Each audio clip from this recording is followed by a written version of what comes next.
Good morning everyone. आज की class में हम लोग पॉलिनोमियल्स के बारे में पढ़ेंगे। ये क्लास 10th का चैप्टर नंबर 2 है। वेरी इंपॉर्टेंट टॉपिक है, सभी बच्चे ध्यान से देखेंगे और सीखेंगे। ठीक है बेटा? ओके, इसमें पहला कंसेप्ट है polynomial. So what is polynomial? Polynomial is defined as an algebraic expression in which power of variables are whole numbers. ऐसा अलजेब्रिक एक्सप्रेशन जिसमें वेरिएबल्स के पावर्स होल नंबर हों, उसको हम पॉलिनोमियल कहते हैं। फॉर एग्जांपल, जैसे x² + 3x + 2।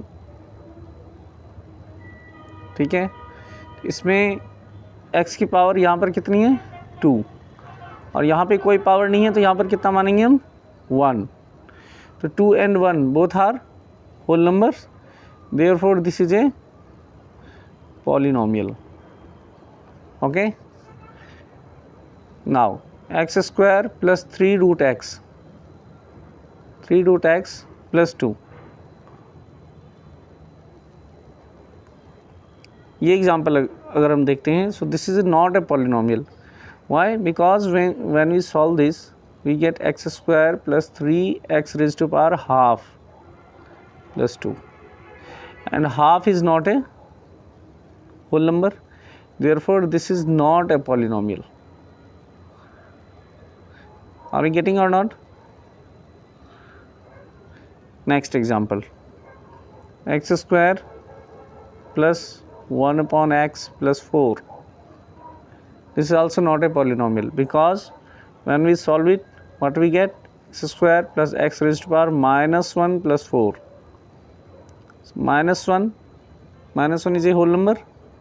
No, -1 whole number नहीं होता है, इसलिए ये पॉलिनोमियल नहीं होगा। Not a polynomial. Are you getting और नॉट? अगर ये क्वेश्चन आ जाए x² + √3x + 4, now this is a polynomial. समझ आ रहा है?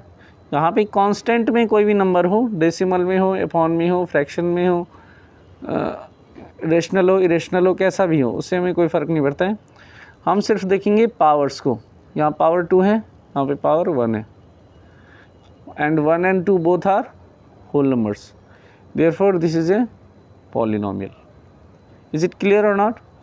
आई होप सभी को क्लियर हो गया होगा पॉलिनोमियल की डेफिनेशन। पॉलिनोमियल एक अलजेब्रिक एक्सप्रेशन होती है जिसमें वेरिएबल्स के पावर्स होल नंबर्स होते हैं। Is it clear? Okay, now this is the standard form of the polynomial, N algebraic expression of the form an x⁻n + an -1 x⁻n - 1 and + a1x + a0 is called polynomial of degree n. So do you know what is degree? Degree is the highest power of the variable. It's called degree. ठीक है, जो polynomial में जितने भी variables हैं उसकी जो सबसे बड़ी पावर होती है उसको हम डिग्री कहते हैं। ठीक है, अभी इसके बारे में हम आगे देखेंगे। तो यहाँ पर ये हम देख रहे हैं कि जो ये x⁻n है, this is the highest power. Okay, that's why this is a polynomial of degree n, where an, an-1 and a1, a0, these are the real numbers, and an should not be 0. ये ध्यान रखना है। Degree तभी मानी जाएगी जब इसका coefficient non zero हो, बिकॉज अगर ये 0 हो जाता है an, तब तो ये टर्म ही खत्म हो जाएगा। 0 × something is 0, so an should be non zero. ठीक है, फॉर एग्जांपल, जैसे यहाँ पे आपको दिख रहा है ये 2x + 3 है, तो इसमें x की हाईएस्ट पावर कितनी है? 1 है, तो इसकी डिग्री कितनी हो जाएगी? 1। इस पॉलिनोमियल को अगर हम देखें, यहाँ पे जितने भी वेरिएबल्स हैं सभी की पावर्स कैसी हैं? होल नंबर्स हैं, और मैक्सिमम पावर कितना है इसमें? 2। तो इसकी डिग्री कितनी हो जाएगी? 2। ये जो पॉलिनोमियल है, ये पॉलिनोमियल क्यों है? क्योंकि इसमें जितने भी वेरिएबल्स हैं सभी की पावर कैसी हैं? होल नंबर्स हैं, और हाईएस्ट पावर कितनी है? 3। सो इसकी डिग्री 3 हो जाएगी। समझ आ रहा है?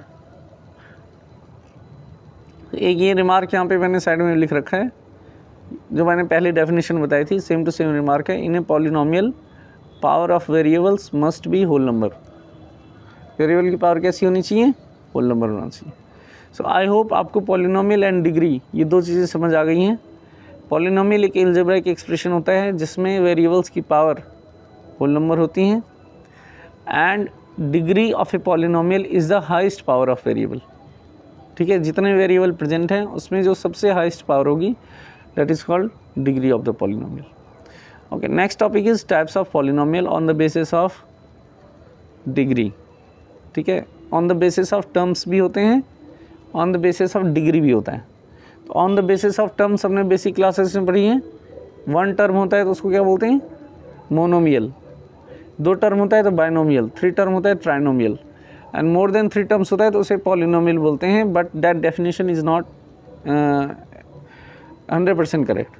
समझ आ रहा है? क्योंकि अभी हमने देखा है कि पॉलिनोमियल में अगर x की पावर, कोई भी अलजेब्रिक एक्सप्रेशन है उसमें x की पावर अगर होल नंबर नहीं है तो पॉलिनोमियल तो होगा, उसमें मतलब मल्टीनोमियल तो होगा वो, लेकिन पॉलिनोमियल नहीं होगा। मोर देन थ्री टर्म्स अगर हैं then we can say that it is a multinomial, not a polynomial. Okay, one term monomial, two term binomial, three term trinomial, and more than three terms multinomial. Okay, and what is polynomial? जिसमें power कैसी होनी चाहिए? Whole number होना चाहिए।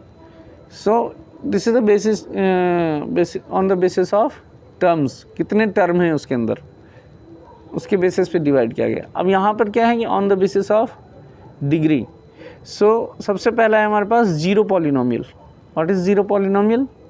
Zero number, zero जो होता है ना, 0 1 2 3 4 होता है, इस तरीके से नंबर्स होते हैं 0 1 2 3 4 -1 -2, ये सारे के सारे कांस्टेंट पॉलिनोमियल कहलाते हैं। These are called constant polynomial. इसमें से सिर्फ एक ये नंबर जो है 0, इसको बोलते हैं जीरो पॉलिनोमियल।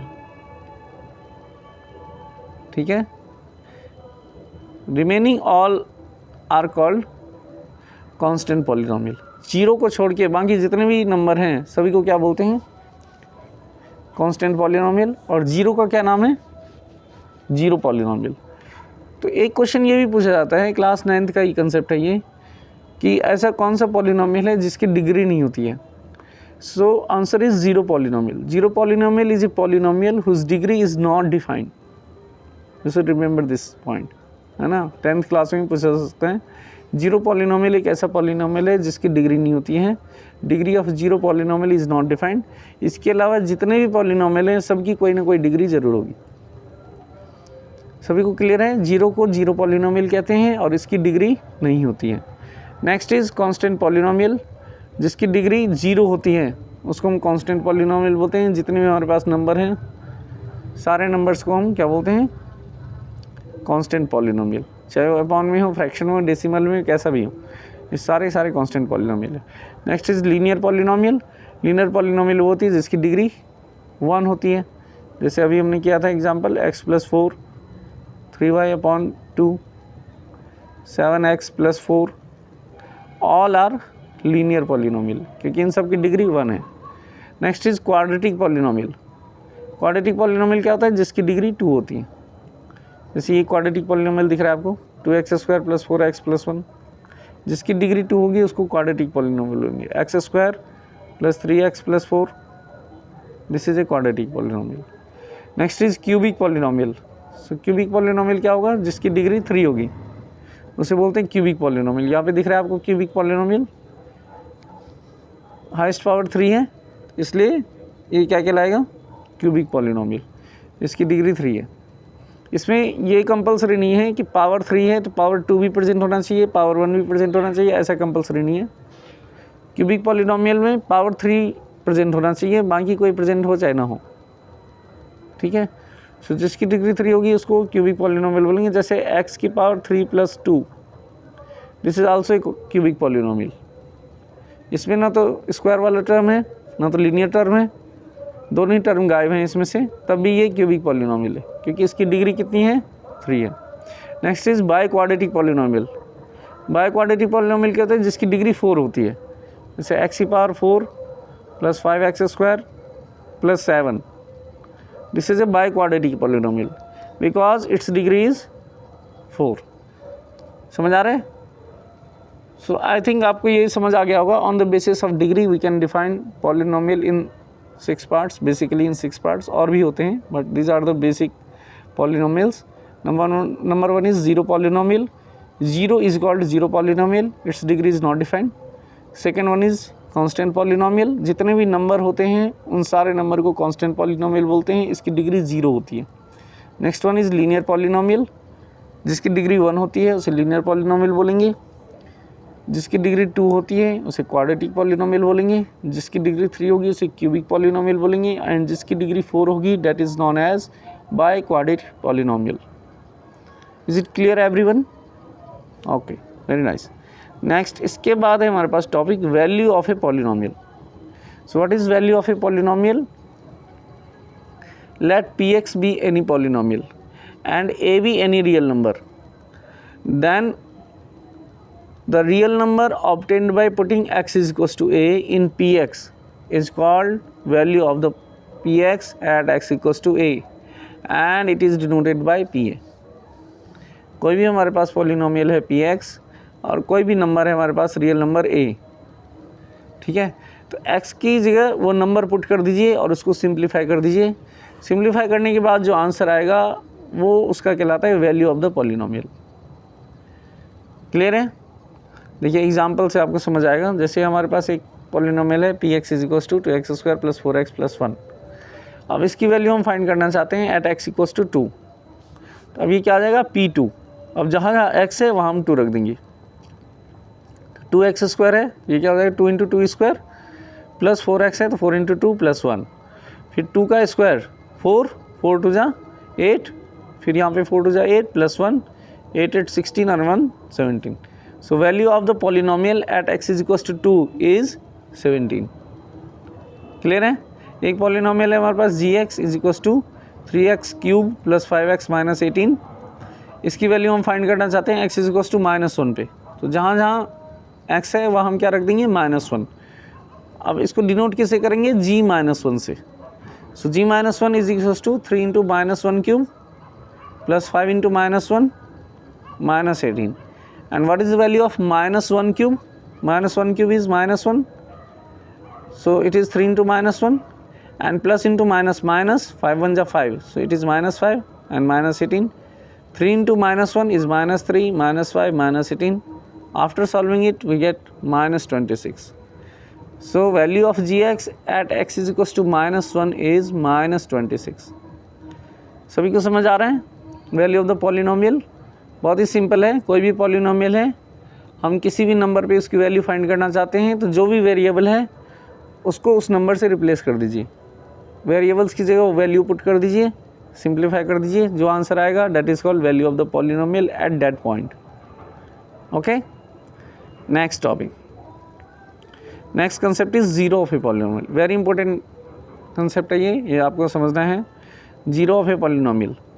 जब हमने वैल्यू ऑफ पॉलिनोमियल फाइंड किया था, अभी हमने देखा था वैल्यू ऑफ पॉलिनोमियल हमने निकाला था, तो P2 की वैल्यू कितनी आई थी 17 और g - 1 इसकी वैल्यू कितनी आई थी -26.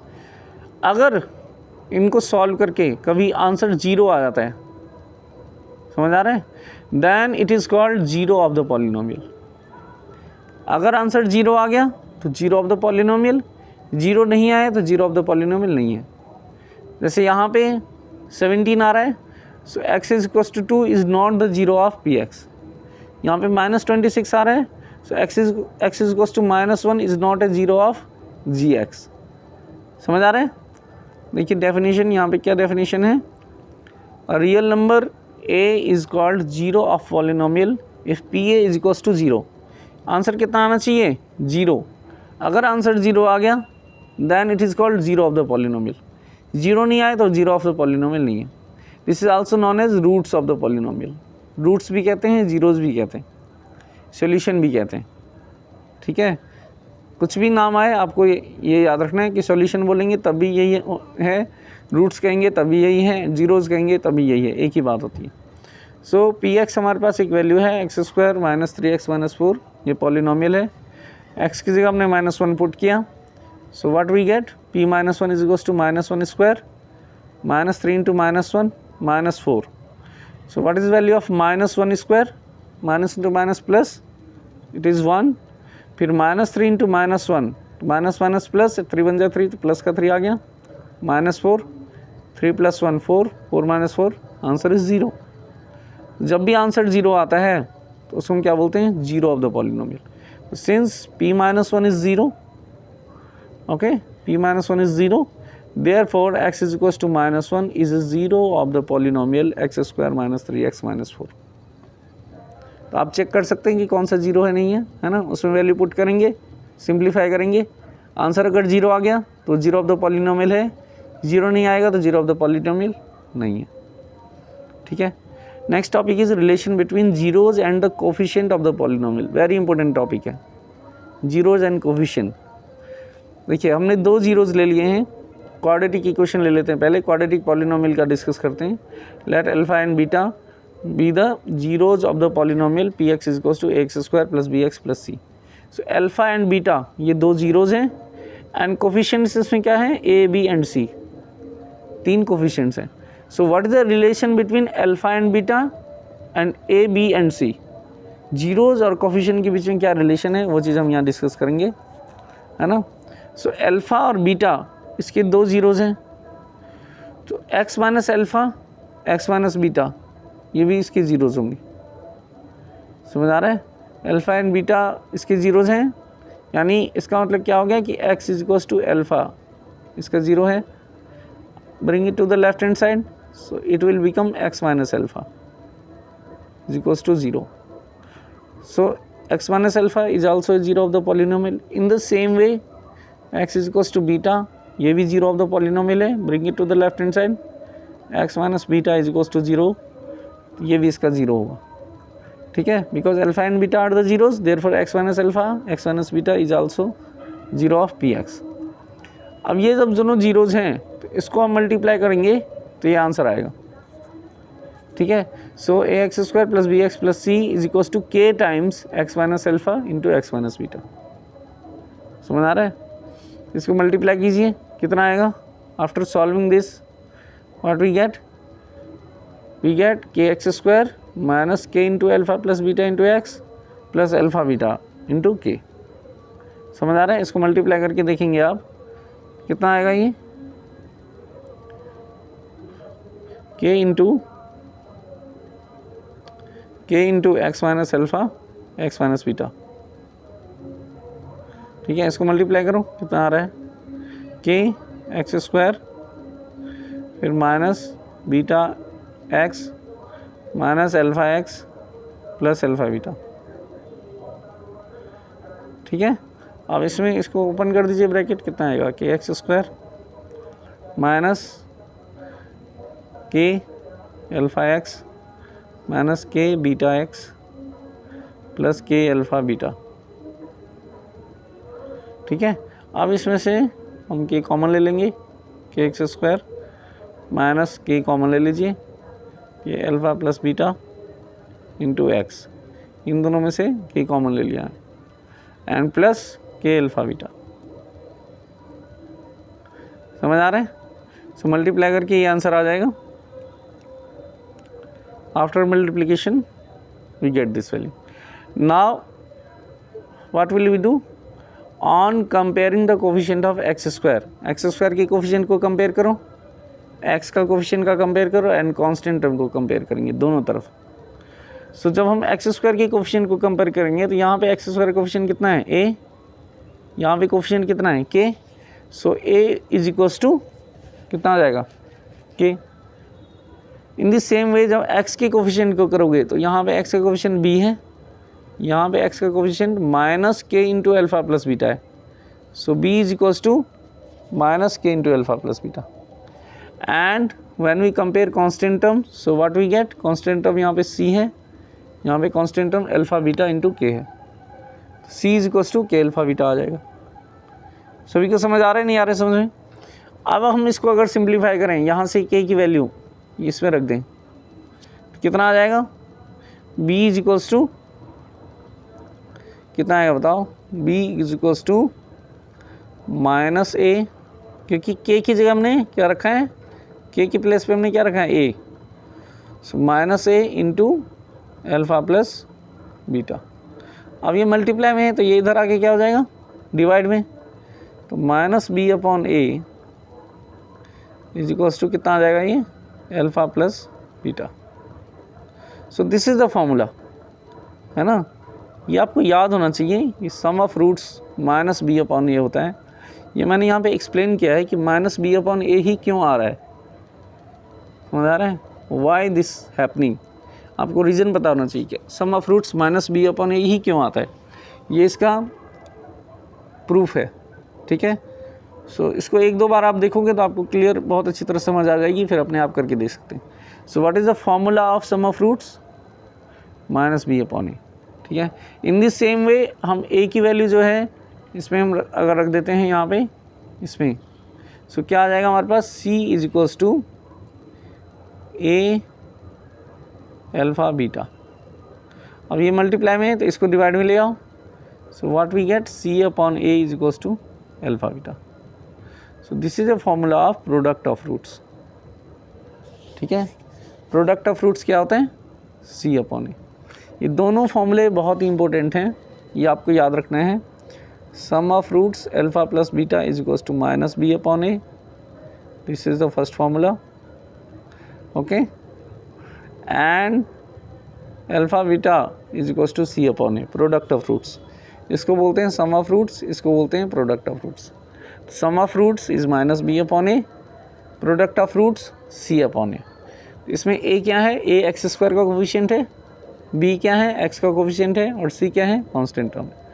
ये फॉर्मूला आपको याद रखना है, बहुत इंपॉर्टेंट फॉर्मूले हैं, बहुत सारे क्वेश्चंस में ये काम आता है, ठीक है। यहाँ पे ये फॉर्मूला बनाया हुआ है, इसको लैंग्वेज में अगर आप लिखना चाहें तो इस तरह से लिख सकते हैं, सम ऑफ जीरोज़, जीरोज़ कहें चाहे रूट्स कहें एक ही बात है, कन्फ्यूज़ नहीं होना है आपने। So sum of zeros is minus B upon A, product of zeros C upon A, ठीक है। एंड अगर हमें दो जीरोज़ गिवन है अल्फ़ा बीटा और बोला जाए कि पॉलिनोमियल बनाओ, तो हम कैसे बनाएंगे, एक फॉर्मूला तो ये है सिंपल सा कि x minus alpha x minus beta, इसको मल्टीप्लाई कर दो, पॉलिनोमियल बन जाएगा। और एक ये फॉर्मूला है x square minus alpha plus beta into x plus alpha beta.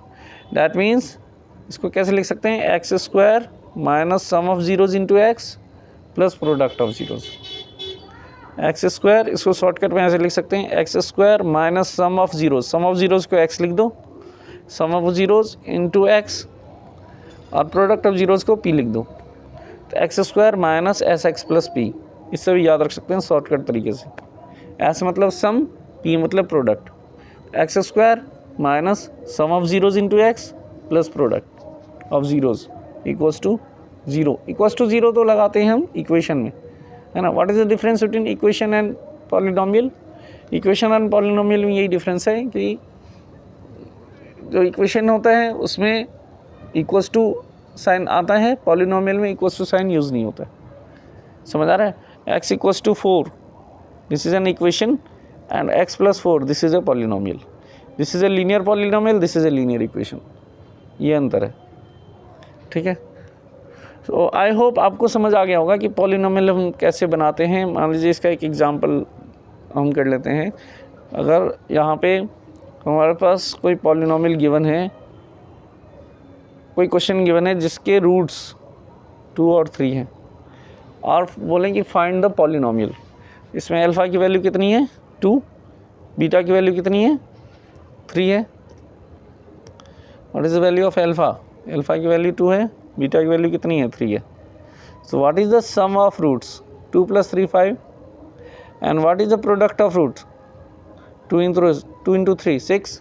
So therefore polynomial is equals to कितना होगा, ये क्या बताया था, x square minus sum of roots into x plus product of roots. This is the answer. बहुत ही simple है। अगर roots दिए होंगे तो हम उसका सम फाइंड कर लेंगे, प्रोडक्ट फाइंड कर लेंगे और इसे पुट कर देंगे, तो पॉलिनोमियल बन जाएगा x square minus sum of roots into x plus product of roots equals to 0। ठीक है। एक क्वेश्चन यहाँ पर भी है, इसमें बोला है find the sum of zeros and product of zeros of this polynomial. तो इसमें a की वैल्यू कितनी है 1, what is the value of b -2 and what is the value of c -3। Now what is the formula of sum of roots -b/a। अभी मैंने बताया था alpha plus beta minus b/a होता है। b की वैल्यू रख दो यहाँ पे -2, a की वैल्यू 1 रख दिया तो माइनस माइनस प्लस का 2/1 is 2, this is answer. And product of zeros alpha beta is equals to c/a। c की वैल्यू कितनी है -3, a की वैल्यू 1 है, -3/1 इज -3। इस तरह से हम सम ऑफ जीरोज निकाल सकते हैं, प्रोडक्ट ऑफ जीरोज निकाल सकते हैं, और अगर जीरोज गिवन हैं तो हम पॉलिनोमियल फाइंड कर सकते हैं। इस तरह के कई क्वेश्चंस एग्जाम में आते हैं, वेरी इंपॉर्टेंट टॉपिक है, इसको आप 1-2 बार देख के अच्छी तरह से समझ लेना ताकि एग्ज़ाम में आपको कोई प्रॉब्लम ना आए। ठीक है बेटा। सम ऑफ रूट्स का क्या फॉर्मूला बताया है -b/a, प्रोडक्ट ऑफ रूट्स का formula c/a, and quadratic formula बनाने का ये फॉर्मूला है x² - alpha plus beta into x plus alpha beta equals to 0। I hope ये टॉपिक आपको क्लियर हो गया है अच्छी तरह से, इसमें किसी बच्चे को प्रॉब्लम आनी नहीं चाहिए, है ना। 1-2 बार इसको देख लोगे आप तो आपको अच्छी तरह से समझ आ जाएगा। इसी तरह से अगर क्यूबिक पॉलिनोमियल है, इसका भी क्वेश्चन आ जाता है कभी कभी। क्यूबिक पॉलिनोमियल है तो उसके 3 जीरोज होंगे alpha beta and gamma, this is called gamma. ठीक है, अल्फा बीटा एंड गामा, तो 3 जीरोज होंगे और ये कोफिशिएंट्स हैं a b c and d। a is the coefficient of x3, b is the coefficient of x², c is the coefficient of x and d is constant term. So what is the sum of roots alpha plus beta plus gamma is -b/a। Sum of the product of 2 roots, 2 roots के हमने product लिए फिर उसका sum किया, alpha beta plus beta gamma plus gamma alpha equals to c/a, है ना। इसको याद रखने का बहुत ही सिंपल तरीका है, अल्फा बीटा और गामा ऐसे कर दीजिए, alpha beta plus beta gamma plus gamma alpha, तो ये फॉर्मूला बन जाएगा, alpha beta plus beta gamma plus gamma alpha equals to c/a। And last formula is product of roots alpha beta gamma is equals to -d/a। ठीक है। सो ये quadratic form polynomial के और cubic polynomial के जो ये रिलेशंस हैं between zeros and coefficients, ये दोनों फॉर्मूले वेरी इंपॉर्टेंट हैं, सभी बच्चे इसको अच्छी तरह से समझ के और याद रखेंगे। ठीक है। और अगर आपको क्वाड्रेटिक पॉलिनोमियल बनाना, क्यूबिक पॉलिनोमियल बनाना है, then we use this formula x³ - sum of zeros into x² plus sum of product of zeros 2 zeros into x minus product of zeros. ठीक है, x³ - alpha plus beta plus gamma into x² plus alpha beta plus beta gamma plus gamma alpha into x minus alpha beta gamma. ठीक है, इसका एक question कर लेते हैं, question से आपको बिल्कुल ही क्लियर हो जाएगा। देखिए इसमें क्वेश्चन है px एक पॉलिनोमियल है, अगर हम कंपैरिजन करें तो a की वैल्यू कितनी आएगी 1, b is -3, c is equals to 4 and d is equals to 5। So what is the sum of roots alpha plus beta plus gamma कितना होता है -b/a, वैल्यू पुट कर दो -3/1, कितना आंसर आ जाएगा 3। And what is the value of alpha beta plus beta gamma plus gamma alpha, this is equals to c/a। c की value कितनी है 4, तो 4/1 4 आ जाएगा। And alpha beta gamma -d/a, d की वैल्यू कितनी है 5, तो -5/1 -5। डायरेक्ट इसमें वैल्यू पुट करना है, डायरेक्ट आंसर आ जाता है, कोई बड़ी बात नहीं है। You should learn this formula only, आपको फार्मूला अगर याद है तो कोई प्रॉब्लम नहीं है। ठीक है। नेक्स्ट एक क्वेश्चन है, ये इसमें देखिए ये भी वेरी इंपॉर्टेंट क्वेश्चन है। इस तरह के क्वेश्चन कई क्वेश्चंस आते हैं एग्ज़ाम में, बोर्ड के एग्ज़ाम में। अगर अल्फ़ा बीटा इसके जीरोज़ हैं then you have to find the value of this expression और दिस एक्सप्रेशन। तो अगर अल्फ़ा बीटा इसके जीरोज़ हैं तो first we find sum of zeros, इसमें कंपेयर करेंगे तो a की वैल्यू कितनी आई 1, b इज़ -3, c इज़ 2।